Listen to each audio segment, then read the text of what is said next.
en crèche.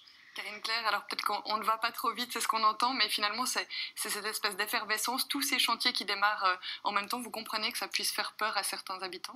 C'est vrai que la manière dont c'est présenté dans la presse, on dirait que ça a surgi un peu comme des champignons ces 5 derniers mois, alors qu'il y a des chantiers qui ont commencé, enfin des projets qui ont commencé dans les années 90.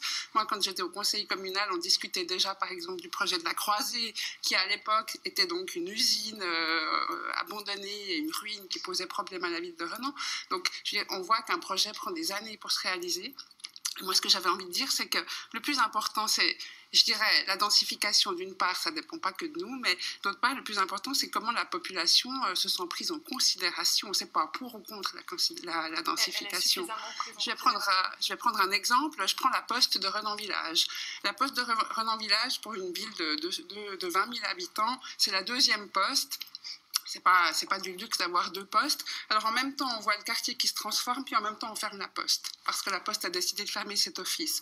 Heureusement, nous nous sommes mobilisés, et grâce à une collaboration entre notre association et la municipalité, on a pu sauver cet office. Mais à quel prix? Et pour moi, c'est ça l'enjeu de la densification, c'est de parvenir, en même temps qu'on densifie, à faire en sorte que le service public continue d'agir dans les quartiers.